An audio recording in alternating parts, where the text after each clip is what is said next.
the history of the relationship of this mayor with the community. We've looked at the marches that have been organized by Citizens United for a Better Government with regard to the Michael Anderson case. People United for a Better Government has a march that they put together a couple months ago for justice. We look back at the media reports with regard to Tom Stevens, Mr. Ferguson, the Franklin family. We went back to 2004 and looked at the press release regarding the state police investigation in the South Bend Police Department, which then Mayor Steve Lickey refused to release. And we've come to the conclusion that the same formula exists in South Bend that set Ferguson off. Simply reduced to a common denominator, what this formula is a lack of transparency, a lack of trust, and in some cases here we're dealing with outright deception or lies by our mayor as to what is going on in this city, and specifically with the police department. Overall, we realize the South Bend Police Department is staffed by many good men and women. Unfortunately, there are a handful of what we will call golden boys, and we call them golden boys because it seems like no matter whose rights they violate, as evidenced by the lawsuit with the Ferguson family and the Franklin family, that these officers continue in their positions. We are not only concerned about this, we have spoken to city council members about creating an ordinance for a citizens review board. We'll have a meeting with Councilwoman Valerie Shea later this week in that regard. We've already talked to 2nd District Councilman Henry Davis several weeks ago. We are just extremely concerned that because the mayor has failed to be transparent and has refused to just allow the citizens to make decisions on things such as the tapes, that is necessary for the watchdog groups that you see assembled here, faith leaders across, not just Christian faith leaders, but faith leaders across the board are here to represent a coming together to proactively address what we believe is a potential in South Bend for civil unrest, based on the fact that the mayor apparently refuses to hear the voice of the people. That's a major concern to us. We've documented that as recently as obtaining a copy of the South Bend Common Council's trial brief. I'm reading from page 2 of that trial brief. It states as follows: as this lawsuit is currently positioned, it presents an overriding irony. The city filed this declaratory judgment action because it claimed uncertainty as to whether the recordings were legally made under the Wiretap Act. Despite the city's alleged uncertainty, the city has moved from a position of neutrality to a position of advocating that the actions of its own police department violated federal law. The city advances this position despite having settled with individuals who were allegedly recorded and having also settled with the individuals employed by the police department who were disciplined in amounts reportedly totaling $935,000. The city entered into the settlements despite the lack of any discovery on any alleged damages and despite the lack of any finding regarding the legality of the recordings. Intuitively, the city should be asserting that the recordings were legally made in an effort to promote transparency between the city's police department and citizens complying with the Common Council subpoena. It appears instead that the city is now actively trying to hide whatever is contained in the pleadings. This is a legal filing made by the city council's attorney. We are extremely concerned that there is a history and a pattern and a culture of hiding facts from citizens and covering up those who would violate the rights of citizens. We're coming together today to announce that we are working with the City Council for a Citizens Review Board, and we're also planning in October to begin a voters registration drive across the city. We believe that it is important that citizens have a voice and that voice be heard. Apparently it's not being heard by the mayor. So the plan is to give government back to the electorate, the people of the city of South Bend. Sir, can I have you say your name and... Yeah, my name is Pastor Mario Sims. I'm the spokesperson for People Uniting for a Better Government. Pastor Sims, can you tell me what church you're affiliated with? Yeah, I'm affiliated with Doulos Chapel. Can you give me specifics on, you make some statements that you feel like the mayor has lied. Can you give me specifics on in what regards? Well, yes, certainly. Matter of fact, I hoped that you would ask that question. So what I did was, I'll start with a news report that was aired on August 30th, 2012 by Jacqueline Kelly. It's in regard to the mayor reacts to Metro homicide commander suspension. The mayor said he respects the prosecutor's decision, and I quote, says, "Look, it's not possible to do the job of law enforcement unless there's faith and confidence in the community that officers are doing the right thing." He doesn't have the faith and confidence in this community because he's continued to cover up facts that are necessary or simply just tell us outright lies. We have a situation here, local golfer seriously injured during arrest. We have never seen the squad car video from that particular incident, yet we know that Mr. Stevens suffered massive injuries for what appeared to be nothing more than a traffic violation. That's a result of a traffic violation. Those officers, that particular officer has been sued twice before. No squad car video. We're not allowed to determine what happened. This is the same thing that has gone on in Ferguson, Missouri, but it gets better than that. We go back to other coverage, and we see here, the mayor says he saved Boykins from charges. The mayor lied when he claimed that he had to demote Chief Boykins to the Pape because if he hadn't acted, it would have ended up in indictment. We have a letter from the Justice Department that said that they had reviewed the allegations and determined that there was not going to be. This is a letter dated May 31st, 2012 from, to Scott During from David Tapp, who would be responsible for prosecuting any federal violations. In his letter, he states that they reviewed it and made the determination after discussing with career experts in the Justice Department that there was no federal prosecution warranted. The mayor had nothing to do with this finding, had nothing to do. That's an absolute lie. We go back to 2004. There was a state police investigation requested of the South Bend Police. Then Mayor Steve Leakey refused to release the findings of the state police report. There's a history, a documented history, and it goes on. We have reports here, family wants answers, the Anderson family. They wanted answers of what happened to their son. This is a result of, they now have filed a lawsuit, we're told, because they couldn't get answers. Some of the same officers that were involved in the Fergusons, the Franklins, and the Tom Stevens were involved in Michael Anderson's death. How do you think this starts, this that you're talking about? You say that it was over several different mayoral terms. Where do you think it got its start? I think you have Chicago-style corruption in South Bend. And I think it goes back for years in South Bend. And I think it's just continued. And I think that the people have been asleep at the switch. And it's now time, and that's why it's Sam Brown, who's the chairman of Citizens United for a Better Government, Reverend Taylor, who is the vice chairman of People United for Better Government.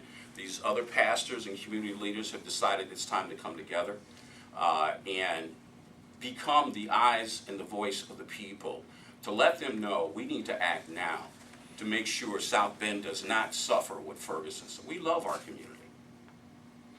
What was it that motivated for you guys? What was kind of the breaking point that made you decide? Well, listen to some of the statements that came out of the mouth of the attorney for the four officers. I mean, you have to remember what Karen DePape said was on those tapes. Karen DePape claimed not only was there racist, a lot of people point to the racist material. What we're concerned about is the alleged criminal acts. For all we know, you could have had officers plotting to murder someone, to set someone else up. But as the city council brief shows, the city never asked for what was on the tape. It never conducted any discovery. That's unheard of in law. Normally there's some discovery conducted before there's settlement discussions that begin. The city just opened our checkbook, it was our money, and paid out over $900,000 for what we don't know. Karen DePape obviously was telling the truth because she got more money than any of the other defendants got. This does not take a college-educated professor to figure out what's going on here. We believe that Ray Charles can figure this out. Something is being hidden from the people. How likely do you feel that it is that you'll get the green light to create the Citizens Review Board, especially if you're looking for it to have some sort of city funding, just because I know we're hearing about cutbacks happening here and there. So, I mean, can you still create a board like you have now? You have a group, or do you feel you really need to have some legitimate support by the city council and to have some funding for that? We believe we have the interest of the city council. Let's look at the cost factor. First of all, we've paid out over $900,000 and counting for the tapes. Had there been a Citizens Review Board, arguably this issue would have come before them and they would have made a decision, which we hoped would have been to play the tapes. All of this would have been resolved. But I think secondarily, if you see the cost of National Guard, state police, overtime for city officers, property destruction in Ferguson, Missouri, I think for the city council to spend what we would estimate to be less than $200,000 in staffing a Citizens Review Board is money well spent for the city. We have also gathered information on other cities. Oakland, California has a similar Citizens Review Board that we would propose. And keep in mind, this is not anti-police. It would include at least one retired police officer and members from the entire community, including a student from the South Bend school community. What would be the specific duties of this board? Well, it would be able to conduct a parallel investigation of any allegations of police misconduct. It would have teeth, and in fact that it would be able to issue subpoenas. We would have, in addition to a retired police officer, we would have representatives from the community at large, and you would also have legal counsel appointed to ensure the rights of everyone are protected and the Constitution of the state of Indiana and the United States would be followed. It's worked at other cities. Well, you threw out the number $200,000. How do you? We looked at what it costs in other cities. There are cities in Michigan, there are cities in California, New York has one. There are other cities that have worked it successfully that have been around this size. We looked at Oakland, California, and there's a couple cities in Michigan that we've reached out to give us an idea of what the budgetary concerns are. Would the board members be paid? No, they would be volunteer positions. So those would be entirely administrative costs? That's correct. I think what the way it would shape out is you'd have one staff attorney who would be part-time, and you would have an administrative assistant to file papers, get letters out, that type of thing. You know, in the overall, the money that would be spent would be pennies compared to what we've spent already, and the fact that at least the citizens would feel that they can get answers. We're only resorting to this because the citizens can't get answers. We've documented. You had people marching for Michael Anderson, hundreds. You had people marching with us, hundreds, for justice. I mean, you can't ignore the voice of the people and keep stonewalling and not expect the Ferguson, Missouri to happen.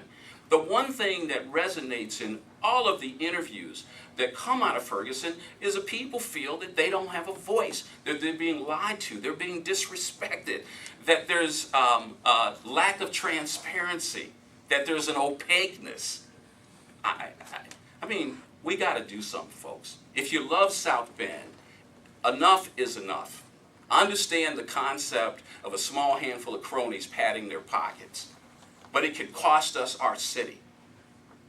The news articles that you were referring to earlier where we didn't get to see certain squad car tapes, things of that nature, is that something that you feel citizens get to see in other cities? Well, of course. Of course. That's the idea of having squad car video, or officers wearing video cameras on their vest. The whole idea is that you can see this, that if a citizen says that my rights have been violated, the city can quickly show, well, no, this is what happened, this is a lawful arrest. We were told, wait till you see the squad car video when it came to Tom Stevens. Well, we're still waiting. And so would your Citizens Review Board, you told us a little bit about how it would be structured, what power would it have, you know, if you guys were to find something that didn't sit well with you? Well, let me change the focus. It's not about us. We are citizens watchdogs. Okay, what we're doing is speaking out after watching what has gone on here for years. What we would like to do is see an independent Citizens Review Board, not controlled by any organization.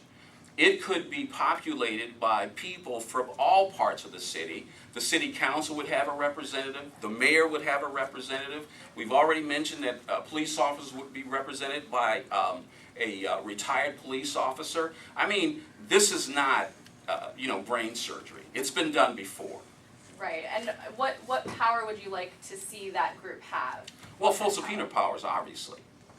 Again, if there had been a civilian citizens review board when the tape incident came up, quickly it would have been determined that Chief Boykin and Karen DePape did not implement the taping system, which is initially what the mayor said. That is an outright lie. We know the taping system goes back to at least 2007. But according to the trial, did they not continue to continue to record those conversations for more than a year after they discovered? Well, from reading the trial transcripts, the four officers, the trial briefs, the four officers' briefs make that assertion. The city council's brief does not make that assertion.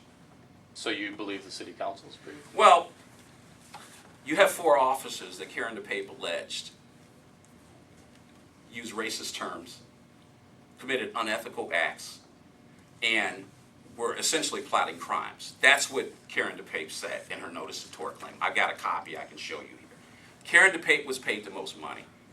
You typically don't pay somebody who's lying a ton of money. It's hush money. It's shut up money. It's our money spent to shut her up so we won't know what's on there. Why would we believe four officers who now portray themselves as victims and have said recently, what's on the tape doesn't matter? Well, the defense to defamation is the truth. The only way we can get the truth of the thing is by playing the tapes. I mean, this is simply knucklehead logic. And they're allowed to get away with this because the mayor will not honor his responsibilities as chief executive of the city of South Bend, follow the Constitution, specifically the First Amendment, and allow people the right to know. I mean, here we are standing like we're in Kosovo. He's saying that it's against federal law for him to listen to or release those tapes. You think he's hiding under that? Well, You think Karen there's a way for DePape him didn't to- get arrested. Chief Boykins didn't get arrested. Can we stop that argument, please? We have a letter here from the U.S. Attorney General saying, I'm not going to prosecute anyone. If they were illegal, Karen DePape would not have gotten paid by the city. That is a ridiculous position. On the one hand to say you're a crook and a thief, but here on the other hand to say I'm going to pay you more money than anyone else. What about the city's I contention mean, what that Kool-Aid are they drinking? But I'm just going to ask, what about the city's contention that it settled these lawsuits because it was cheaper than actually going to trial, whether they would have won or not? Okay, well, I mean, you can hear the laughs. We don't know what universe that the city, what parallel universe that the city operates in. Okay, but that's not even logical. Normally what happens in a lawsuit, discovery is conducted before you open your checkbook. You want to know, okay, I'm going to pay you, but I want to know what's on those tapes. Because if Mrs. DePape said there's criminal activity, what if there was an officer planning on setting someone up for a crime, possibly, or committing a violent crime? You would want to know that. You would want to pay out over $900,000 and not know what's on the tapes. Obviously, they're not illegal because Chief Boykin and Karen DePape heard them. They're not in jail. It takes 5 minutes to say that. So the city buys equipment to record at the police station on the taxpayer's dime, Right.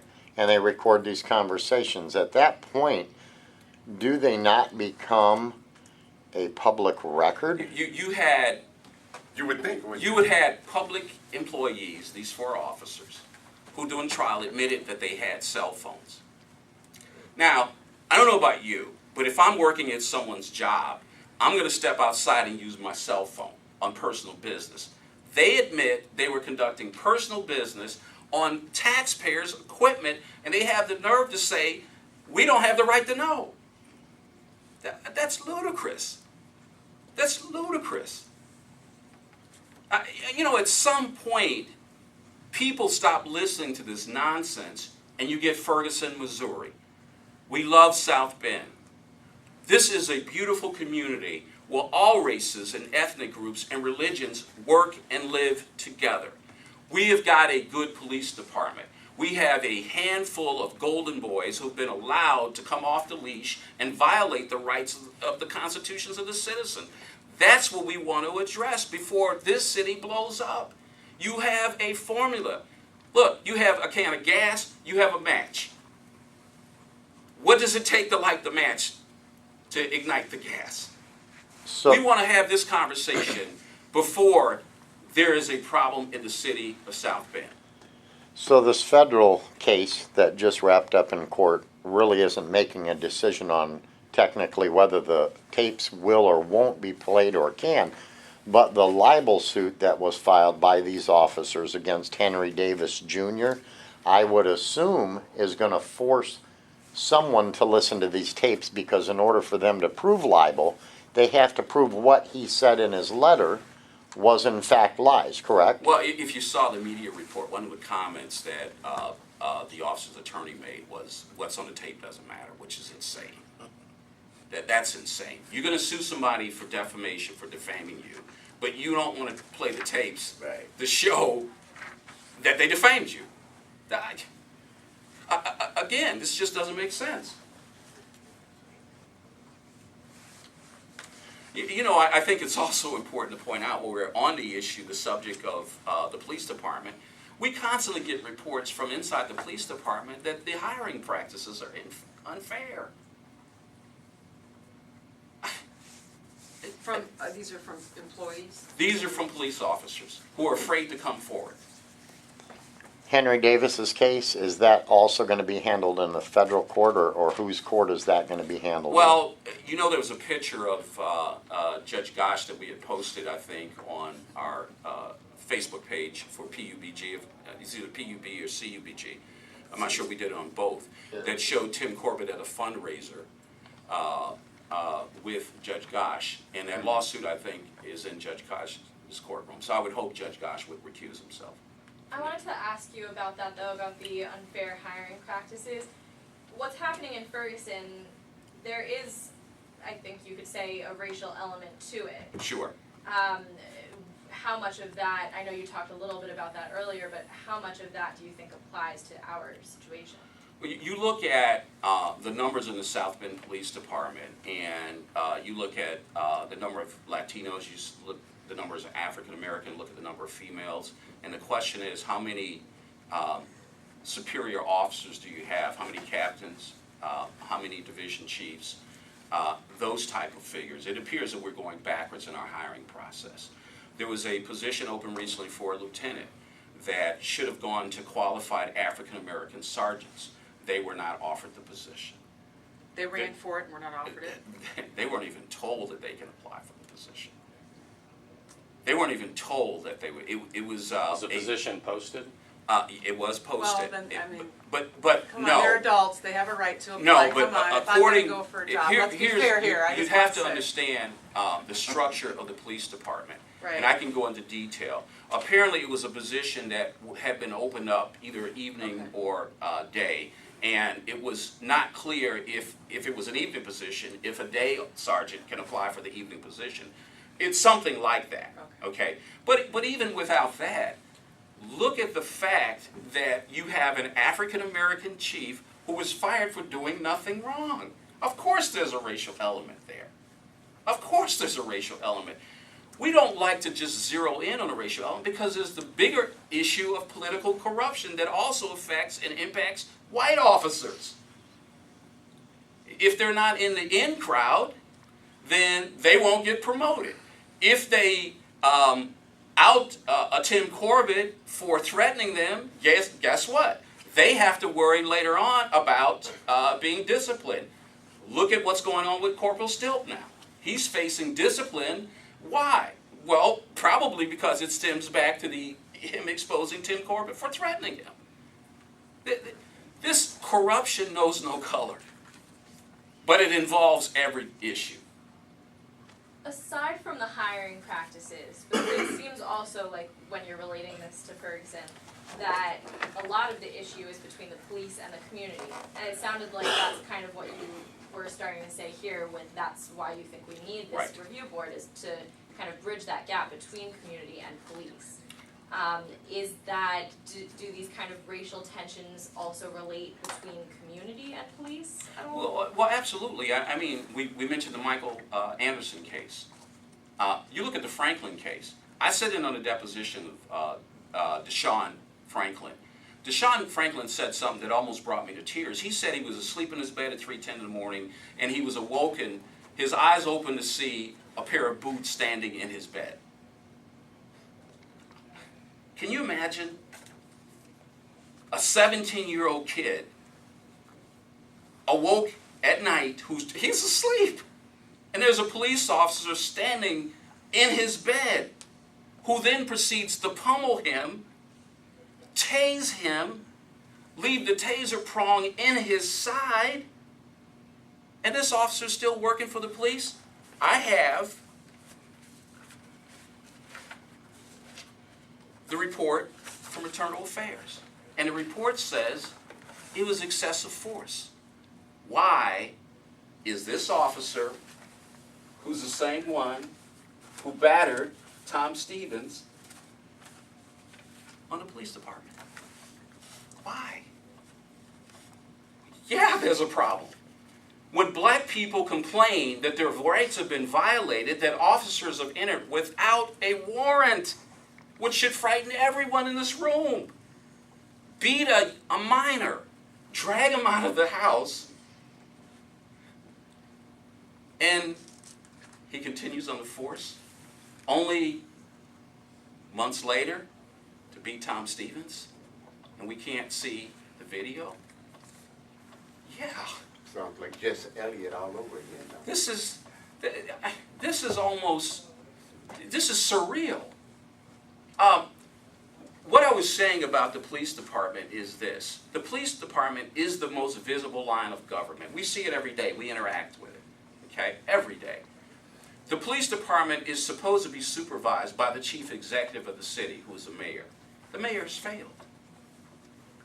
Allegations of misconduct with Chief Teachman out of the Martin Luther King Center. We wanted to see, we went and asked for. I asked for it, and he said he wouldn't release it. My name is Samuel Brown, Citizens United for a Better Government. We asked for the state police report, and we wanted a copy to be released to the public. He said at Mizzou School, that's where the meeting was held at. He said, I will not release it. Yeah, we filed FOIAs. Okay, right there. Okay, here's the basic tenet of the American society is the First Amendment. The press should have access to the dealings of government. The people should have access to the people. I mean, this is not Iraq. This is not some Eastern European country. We have constitutional rights. The people have the right to know what's going on.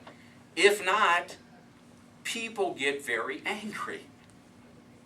Once people get very angry and the system is not responsive, they go outside of the system and they misbehave badly in public, disrupting the flow of business.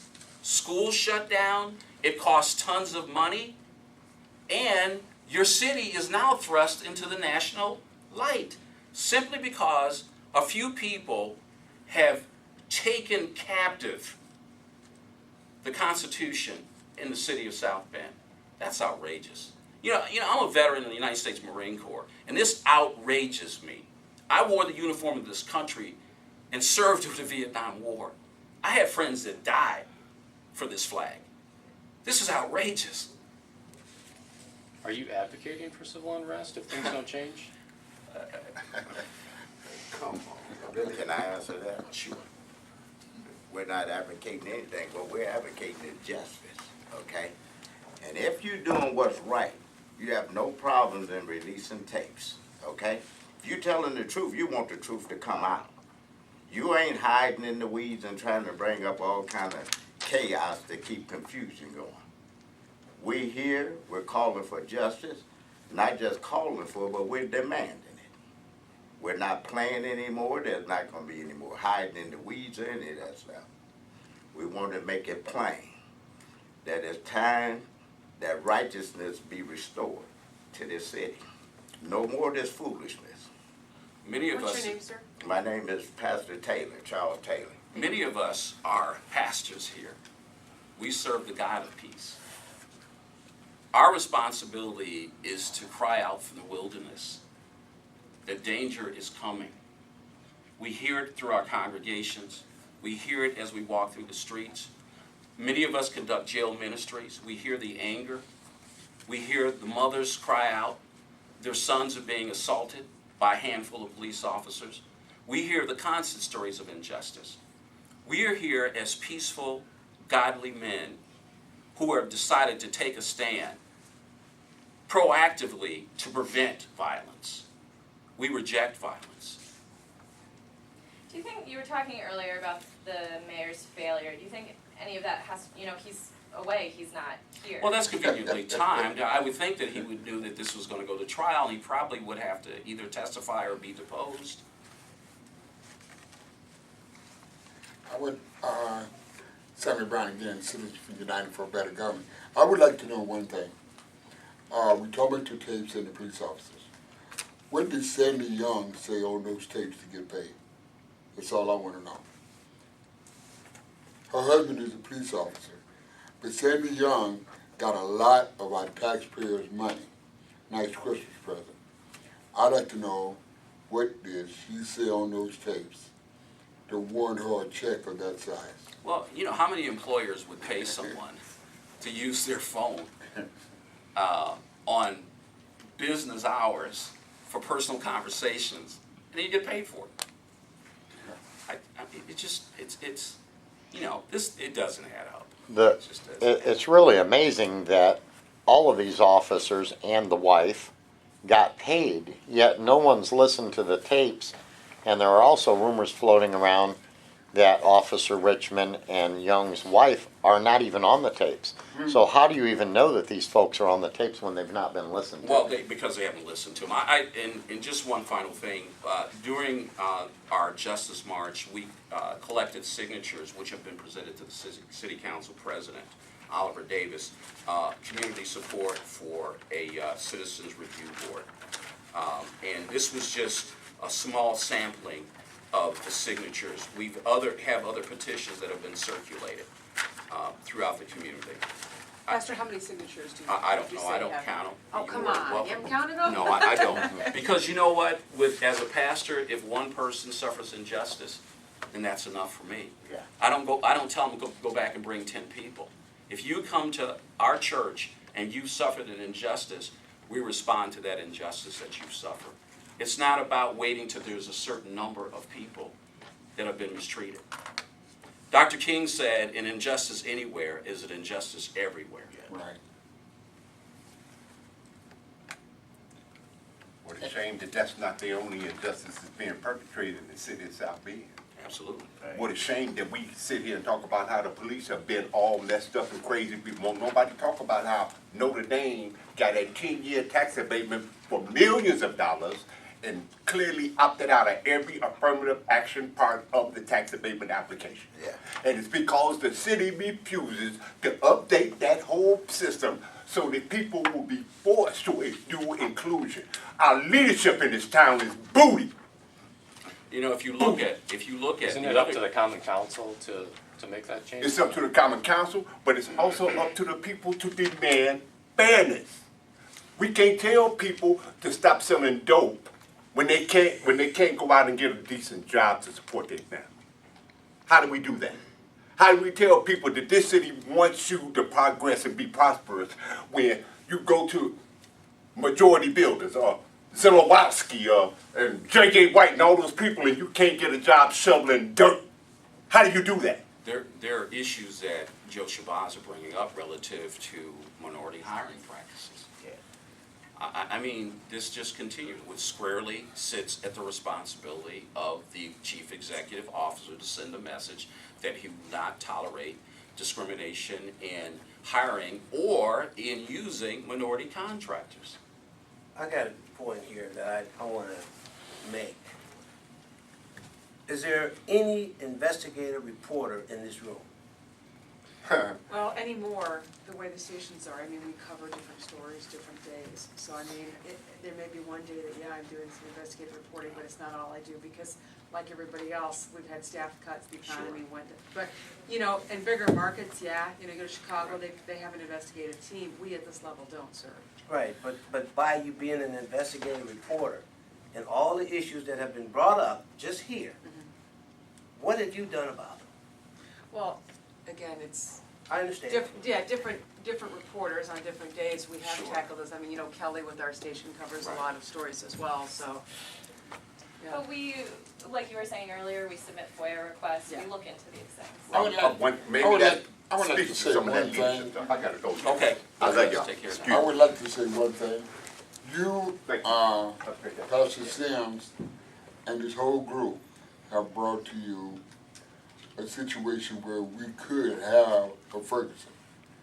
But it seemed like by looking at your expression on your face, you really believe that could happen in South Bend. No, Trust we- me, it could. Well, I can't live in have- Benton Harbor, so Okay. I survived the Benton Harbor ride, so I know it can happen. Right, Yeah. Okay. right. My parents both graduated from Benton Harbor. I I just wonder, understand what you're I'm talking just looking about. around at the faces. I we think can't what we're express looking- opinions Right. on our Yeah, faces, yeah. so we Yeah. just keep a Yeah. solid face. Right. Well, It doesn't mean not really. anything. You know, I just think, and I appreciate your question, because that's one of the things I thought about, that, you know, this could be taking as, you know, instigating violence. I right. had to pray over that, and, you know, it's like saying there's an open can of gas, there's a match, and we didn't create the can of gas and we didn't strike the match. We're just saying, hey, stop it before the two meet. So, I guess the question would be, would you want us not to say anything and then regroup after the town goes up? We talk to young African American men. One thing I want to say, if Henry Davis, things that he said on his personal Facebook page or his Twitter, had it would have been the South Bend Common Council computer, he would have been charged. But then we have police officers doing things on the South Bend police line. We don't want to talk about that. That's not their personal line. But he was on his personal computer, and y'all slandering daily. But what these police officers do on the public line, you cover up. There's something wrong with that picture. There's a whole lot wrong with that, because Well, now, if we get the tapes, we'd run the tapes. We've all FOIA'd for the tapes. I mean, I know we've had but- attorneys, so what just so I'm- you know from don't- a media Yeah, I know standpoint, from a media, yeah. but what I'm saying is, just food for thought. Yeah. You investigate him so hard on his private stuff. Appoint a special prosecutor. Yeah, on his private stuff. But the officers who admit in the trial under oath that they were using the phones for non-personal use, which is against city policy, don't get fired. I mean, at the very least, you would think that they would get fired, but they got paid. But at your core of your purpose today, it is that you want to move forward with your Citizens Review Board. And then announce I that also- we're gonna do a voters registration And that's what I was gonna say, campaign. you also Right, announced so right. that you want to do the voters registration. Right. That's going to be an October focus We're in planning on preparation for the October, right. November. That is correct. Election, okay. And for the mayoral election next year. And that's to encourage people to get involved Well, you know what, here's the thing, I mean, there are young African-American, young Hispanics, young, poor white people who have dropped out of the system. We see them on a regular basis. We want to energize them. We want them to understand, instead of going to the streets, that they can go to the polls. Many of these have not registered to vote. I just want to go back kind of to the whole board that you're calling for, and you say that you want the full subpoena power. What else do you want out of that, though? Because I haven't heard else, how else will this board help? I'm not saying that Well, it's a bad idea. I mean, a Citizens Review Board does a lot of things. It routinely listens to citizens' complaint, which is a lot more than what we get here now. Okay, so, yeah, I mean, what it does would be, if a citizen has a complaint, it would file it with the Citizens Review Board. It would be discussed, there would be determination made, should it be investigated? If it has merit, it would be investigated, and if some action should be taken, it would be taken. So, no, it's just not subpoena power. I mean, it would function in a day-to-day basis of listening complaints. I mean, again, look at the Fergusons, look at the Franklins. Where do these people have to go? So your review board would in fact make recommendations to, let's say, the Public Board of Safety, who is also set up Or the to mayor. look into this, Right. or the mayor's But it would be a office. transparent proceeding. All of the research, the investigatory documents would be turned over to the media, imagine that, and also to the public. So you would have a transparency, not the opaqueness that you have now. We're not going to show you the state police report for Chief Teachman. We're not going to show you the 2004. You know, we've been told that the 2004 state police report is worse, the content is worse than what's on the tapes. We've heard this from police officers from different agencies. It's sad because even the media is suppressed, and we know that. There's stories that should be put in the media that never hit the media because a producer, editor, whoever calls the shots tells you not to do it. We're done with this, everybody. Ryan Corbett's car that went into the river in Mishawaka, I walked through there 5 minutes before it happened. I know someone got in his unlocked squad car and tried to steal it. ABC 57 did the true story on it and said a child tried to steal that car, almost drove it into the river. And you know what? The ABC 57 was called and said, hey, you need to get rid of this story and you owe the police department an apology. If you don't apologize, you're not invited to any more of our press conferences. So when all the news media showed up for their new military SWAT vehicle, guess what? The reporting crew wasn't there. ABC 57. We're not dumb. We know. Tomorrow, I will bring in I mean, Pastor it's Maluma crazy. at 10 at the round table. He'll be there. He's from Uganda.